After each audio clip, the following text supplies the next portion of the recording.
भगवान की, श्री सद्गुरुदेव भगवान की, श्री परमपुरी भगवान की। सद्गुरुदेव भगवान की प्यारी संगत, इस गुरु दरबार से विधिवत मंत्र दीक्षा प्राप्त किए हुए गुरुमुख सत्संगी धर्मानुरागी सज्जनों एवं देवियों, अभी कहा था इस आयोजन को देखकर इतनी खुशी हो रही है।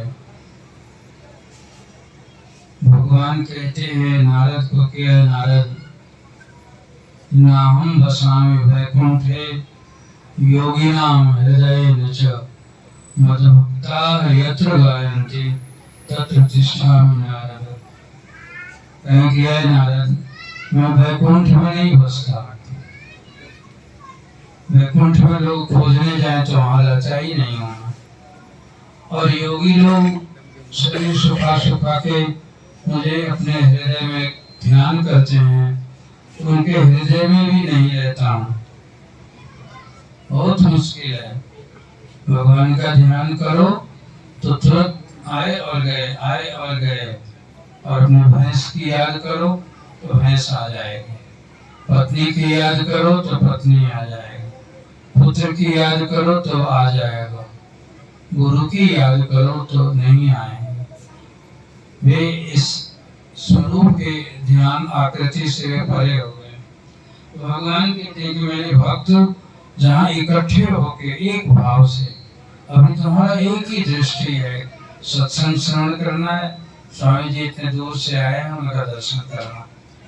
तो मद्भक्ता यत्र गायन्ति, जहाँ जमा होके गान करते हैं और भगवान का जयकार करते हैं, मैं वहीं रहता हूँ।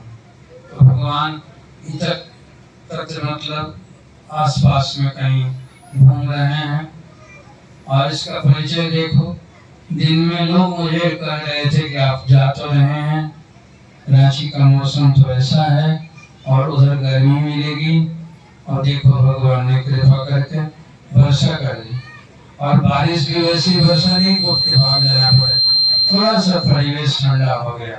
लगता है कि भगवान भी तुम्हारी इस भक्ति भाव के इस आयोजन से खुश हैं। मैं छठ में ही आया करता था हर साल। इस बार तो अक्टूबर से ज्यों पटका खाया, पंजाब से घूम के आ रहा था, बनारस में एकाएक मूर्छित हो गया, मुझे अस्पताल में ले जाया गया। और तब से अभी तक से रोज चक्र चल रहा है। हर एक दिन के बाद अस्पताल जाना पड़ता है और 4-5 घंटे वहाँ रहना पड़ता है। और इसी गामा गर्मी के बीच में बहुत सारे लोग, देश भर के लोग जितना मुझे प्यार करने वाले हैं, पुनः पंजाब कश्मीर से और तमाम जगहों के लोगों ने फोन द्वारा या हाजिर होके मुझसे मुलाकात करने के लिए अपने प्रेम का इजहार किया। बहुत सारे लोगों ने पैसे से सेवा की, लाखों रुपए, 10, 15, 20 लाख रुपए लग गए और सब भक्तों ने पूरा किया। गुरु महाराज जी के शरीर के नाते मैं तो हैरान पड़ा हुआ था। और इस तरह से सबने पूरा किया। आके और मेरे पास बच्चे सब छुट्टियां लेके, लोग घर का काम छोड़ छोड़ के दल गए। और अस्पताल वालों ने पाबंदी लगा के कि केवल झांक के दर्शन करना, छूना नहीं। मुझे लगता था कि मैं अन्याय कर रहा हूँ, शायद मैं उसके साथ में अनुचित कर रहा हूँ। इतने दूर से लोग आए और मैं उनका सिर नहीं सहला सका कि मेरा पाँव नहीं स्पर्श कर सके। भगवान से विनती की कि मुझे अब अपनी दुनिया में जाने दो, या आश्रमों के या अस्पतालों के बंधन से थोड़ा निजात प्राप्त करूं। और आज मैं 5 महीनों के बाद में ऐसा खुश अनुभव कर रहा हूँ। पता नहीं आप सबों के जयकारे और प्रेम का दर्शन करके, आप मेरा दर्शन कर रहे हो, मैं तुम्हारा दर्शन कर रहा हूँ। इस दर्शन ने दवा का काम किया। सचमुच में अस्पताल से आके आश्रमों में दिन भर लुढ़का रहता था। मुझे पकड़ के लोग उठाते थे पकड़ के लोग खिलाते थे, और आज तो लगता है कि मुझे कोई बीमारी ही नहीं है।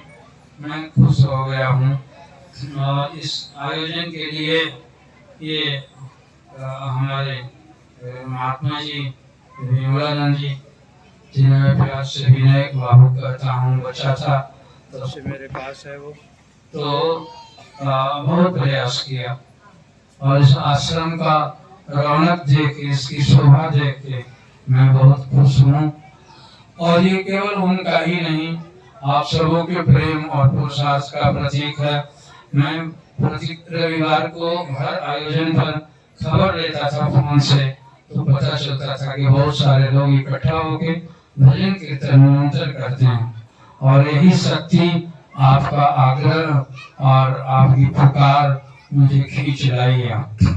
और बहुत सारे, जब देखो मन सोचा होता है भगवान के लिए कुछ करने के लिए, जीव जब प्रेरित होता है तो कुदरती शक्ति उसके साथ काम करने लगती है।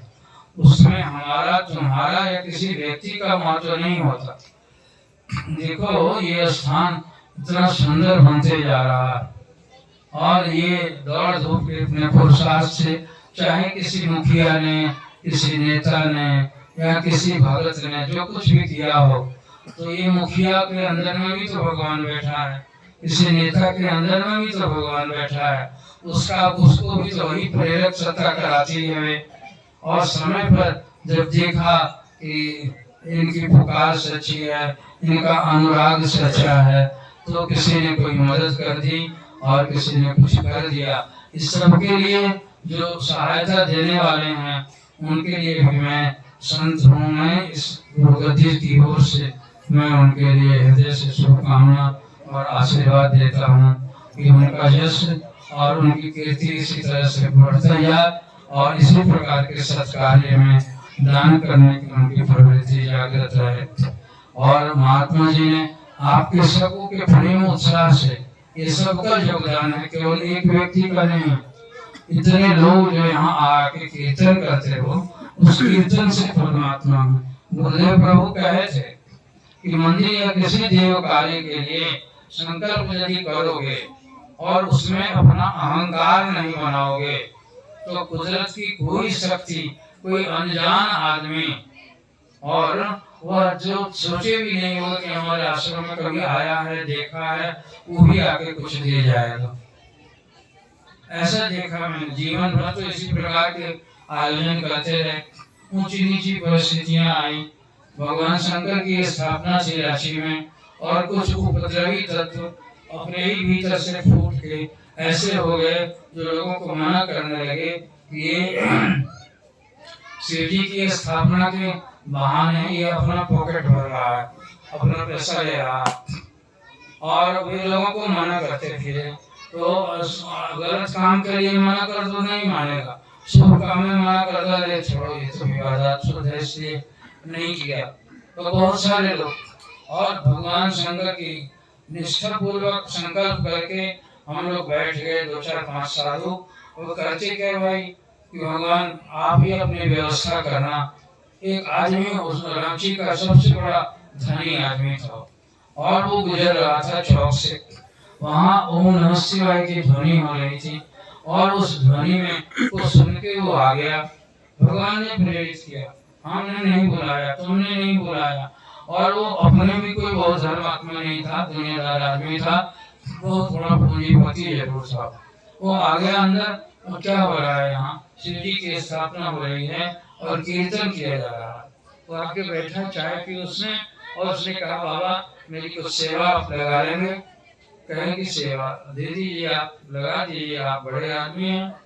और वहाँ आके उसने कहा रसीद काटी, और वो उस समय आज से 35-36 वर्ष पहले, और उसने 21,000 का चेक काट के दे दिया, और उसी से सारा अनुष्ठान पूरा हो गया। उस समय का 21,000 को समझ लो कितना होगा। तो किसने कहा उसने? इसलिए तुम मन से लगे रहो, अपने को अहंकार मत बनाओ कि हमने ये करवा दिया, हमने ये करवा दिया, हमने ये करवा दिया। गुरु भगवान ने प्रेरणा करके करवाया, और उनका घर है, उनका मंदिर है, ये गुलजार है, और इतना सुंदर बन जाए कि आदमी जो विक्षिप्त है, रो रहा है, दुखी है, और वो उधर से आवे हाथे के अंदर में, तो उसका मन एकदम शांत हो जाए।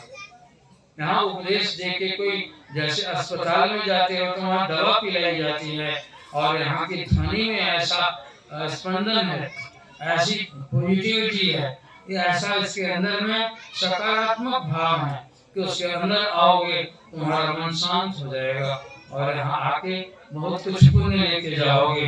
तुम्हारा मन जो उधर बोझिल था, इसलिए समय समय पर कहा जाता है कि देवस्थान में, संतों के पास में, सत्संग में सब कुछ छोड़ के भी जाना चाहिए। अरे 30 दिन में एक दिन तो जाओ कम से कम, हफ्ते भर में एक दिन इतवार को तो चले जाओ, 7 दिन दुनियादारी करो। अरे जितना हित हराम से उतना हरि से होत, और चला जाए बैकुंठ में पला न पकड़े कोई। दुनिया के हराम से तो तुम प्रेम करते ही हो, जैसे तैसे लोगों से खुशामद करते हो, दुकानदारी करते हो, हाथ जोड़ते हो। एक बार हाथ जोड़ने हनुमान जी को आ जाया करो, और वो हाथ जोड़ना तुम्हारा सार्थक हो जाएगा। इस मंदिरों के बनने का, इसकी अच्छाई और खुशबू, और बड़े बाबुओं के पार्क हुआ करते हैं, वहां भी जाने पर ये सब देखने को मिलेगा। लेकिन यहाँ आए तुम, क्या हुआ, आते ही मैं जब से आया हूँ 1 बजे हाथे के अंदर में आते ही मन बिल्कुल प्रसन्न है, मैं बिल्कुल निरोग हूँ, और बाहर बैठा सब दृश्य देख रहा था। लोग आते जा रहे थे एक एक करके, उनका भाव और प्रेम देखता गया कि आपका भाव और प्रेम बना रहे इसी तरह से। और जो कार्यक्रम का कुदरत की प्रेरणा है, जिसके कारण मैं नहीं आ सका था, उसको पूरा करने आया। आपके मनोभाव को गुरुदेव प्रभु दिनों दिन इसी प्रकार बढ़ाते जाएं, और आप सुखी हों, शांत हों, समृद्ध हों, और सदाचारी बन के गुरु घर की शोभा बढ़ाते रहें। मैं हृदय से आप सबों को आशीर्वाद देता हूँ। गुरुदेव प्रभु के चरणों का बंदा हूँ। आशीर्वाद देना मेरा काम नहीं है, आशीर्वाद तो उनकी छाती है, और उनकी ओर से आपको देता हूँ। और जो हमारे महात्मा जी ने इतना पुरुषार्थ किया, इनको निरोग करके, पुरुषार्थी तो ये बचपन से ही हैं, बहुत श्रम करते हैं, पकड़ लेते हैं तो रात दिन ढूंढते रहते हैं, और उनका ये करामात देखा। मैं उन्हें भी आशीर्वाद देता हूँ कि वे स्वस्थ रहें, और बिल्कुल पूर्ण निष्काम मन भाव से, अपने निमाने भाव से, अहंकारहीन होके गुरु घर की सेवा करते रहें, और ये धीरे धीरे आगे की ओर बढ़ते रहें। सबके लिए बहुत बहुत शुभकामना हृदय से करता हूँ। बोलिए श्री गुरु भगवान की जय, शंकर भगवान की जय।